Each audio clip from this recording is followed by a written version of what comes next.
बिस्मिल्लाहिर्रहमानिर्रहीम। नाज़रीन, हमारे यहाँ कौमी सतह पे अब ईमानदारी का बहुत ही फुकदान है, बल्कि किसी शोबे में ईमानदारी रह ही नहीं गई। फैसलाबाद का ये वाक़या जो मैं आपके साथ शेयर करने जा रहा हूँ, फैसलाबाद की एक फैक्ट्री है, मुर्गियों की जाली अदवायात और हमारे मवेशियों की माल मवेशियों की जाली अदवायात वहाँ पे फ़रोख्त होती रहीं। और एक मुहिब वतन नौजवान ने वहाँ पे जाके सारे सबूत इकट्ठे करने के बाद FIA का छापा भी मरवा दिया, उनका गोदाम भी सील हो गया। लेकिन कार्रवाइयाँ अब भी जारी हैं, अब भी ख़रीदो फ़रोख्त जारी है। मेरे साथ मौजूद हैं वो नौजवान जिन्होंने ये सारा डाटा इकट्ठा किया, फिर जाके इन्होंने FIA को दिया। अस्सलाम वालेकुम जनाब। वालेकुम सलाम। यार, मुझे ये बताइएगा कि ये सारा आपको कैसे मालूम हुआ कि ये पहले तो बल्कि ये फार्मास्यूटिकल कंपनी जो है, इसके मालिक का नाम और इस ये जो जिस नाम से ये काम कर रहे हैं फैसलाबाद में, किस जगह पे काम कर रहे हैं, वो सारी डिटेल बता दें मुझे। बिस्मिल्लाहिर्रहमानिर्रहीम। ये फैसलाबाद में स्मॉल स्टेट जो है डेवो रोड पे है, फैसलाबाद के अंदर ही। अच्छा जी।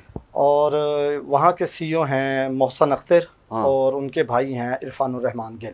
अच्छा जी।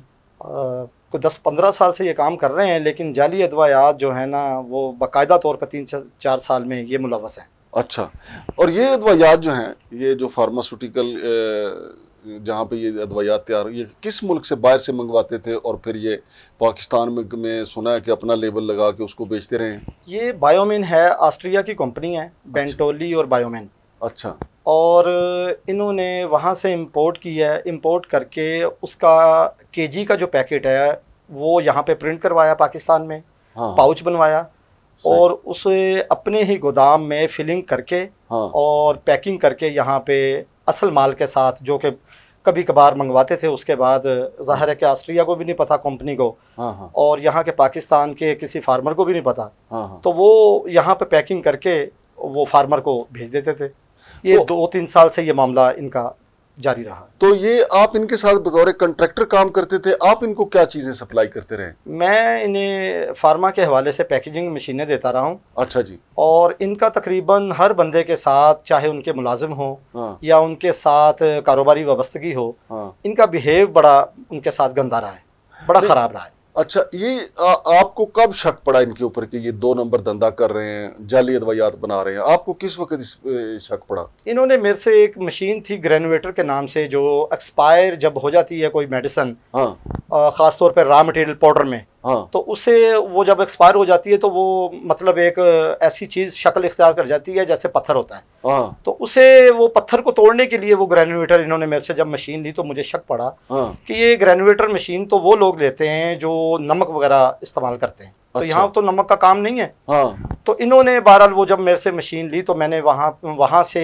इनकी तहकीक शुरू की कि मुझे पता चले हाँ। कि ये क्या करते हैं। सही है। तो मज़ीद मतलब जब मुझे एविडेंस मिला तो उसमें पता चला कि ये बहुत सारी एक्सपायरी जो रॉ मटेरियल के पाउडर हैं उसे ये क्रश करते हैं। हाँ। और दोबारा रीफिल करके जो है ना वो एक्सपायर होते हैं, रीफिल करके भेज देते हैं। तो ये तो वो ऑस्ट्रेलिया की जो कंपनी है उसकी भी बदनामी हुई?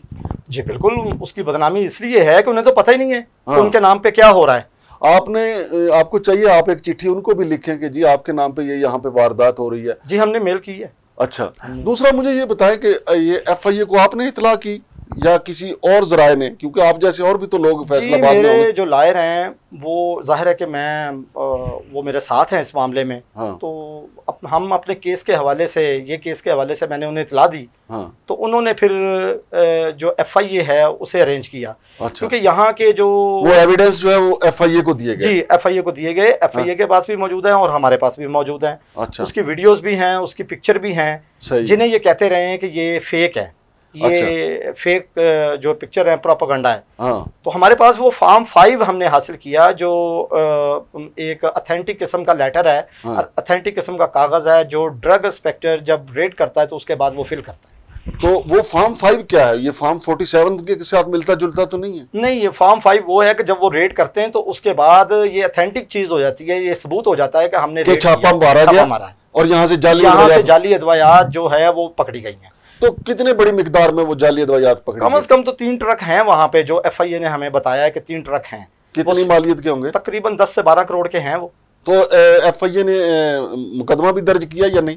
FIA ने फॉर्म, मतलब ये FIA का इख्तियार नहीं है। FIA का इख्तियार ये है कि वहाँ पे रेड करवाना रिकवरी जो है वो हेल्थ के जिम्मे होती है, ड्रग इंस्पेक्टर के जिम्मे, यानी ड्रग इंस्पेक्टर की मदयत में पर्चा होना होता है। लेकिन यहाँ पे तो इस्लामाबाद में इसके मज़ाफ़ात में यहाँ की FIA की टीमों ने छापे मारे हैं। अफजल नियाजी साहब हैं यहाँ पे, डिप्टी डायरेक्टर हैं, उनकी सरबराही में यहाँ पे गौरी टाउन में और बाराको वगैरह यहाँ पे जो जाली दवाइयात पकड़ी गई हैं, वो तो खैर वो मवेशियों के लिए नहीं थी, वो इंसानों के लिए थी, तो इन्होंने डायरेक्ट पर्चे दर्ज किए उनके ऊपर। तो वहाँ पे क्यों नहीं फिर FIA ने डायरेक्ट पर्चे दर्ज किए फैसलाबाद? वहाँ पे जो ड्रग हैं, एक तो फैसलाबाद बड़ा छोटा सा शहर है। छोटा कहाँ है यार, कमाल होगी, पंजाब का इतना बड़ा शहर है। कहता हूँ कि वो पंजाब का बड़ा शहर तो है वो, लेकिन वो इकोनॉमी के हवाले से बड़ा है।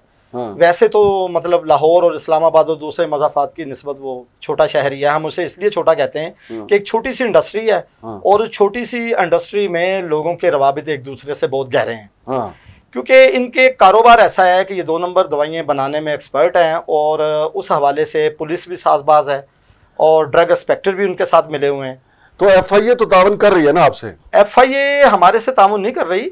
FIA का एक काम है रेड करना, और उसके बाद हेल्थ के FIA अपनी जिम्मेदारियां पूरी कर रही है। हाँ। लेकिन इस हवाले से अब ड्रग पे ये जिम्मेदारी होती है, हाँ, कि महकमा हेल्थ इसकी जिम्मेदारियां पूरी करे, और जिस मामले को इन्होंने तकरीबन 1 माह से लटकाया हुआ है उसके खिलाफ FIR दर्ज करके, और इस मामले को जो है वो उस मामले में क्लियर हो जाए कि हम पाकिस्तान के हवाले से मजबूत किस्म के लोगों की फलाह बहबूद और जानवरों के हवाले से और इंसानी सेहत के हवाले से हम काम कर रहे हैं। अच्छा भाईजान, मुझे ये बताइएगा कि ये जो एक्सपायरी मेडिसिन है, 2 नंबर मेडिसिन है, जब मुर्गियों को खिलाते हैं तो उससे कौन सी बीमारियां पैदा होती हैं, जब माल मवेशियों को खिलाते हैं तो उससे कौन सी बीमारियां पैदा होती हैं? देखें, ये इस तरह है कि जब आप कोई मेडिसिन किसी को देते हैं तो वो ज़ाहिर है कि इस उम्मीद पर लेता है कि ये हमारी जो इसकी सेहत के हवाले से या पैदावार अच्छी होगी। हाँ, पैदावार अच्छी होगी। अब जब फार्मर आपको शिकायत करता है और आप ये कहते हैं कि ये आपके मैनेजमेंट का मसला है, हमारी मेडिसिन का मसला नहीं है, ये कई मसले पैदा हुए हैं।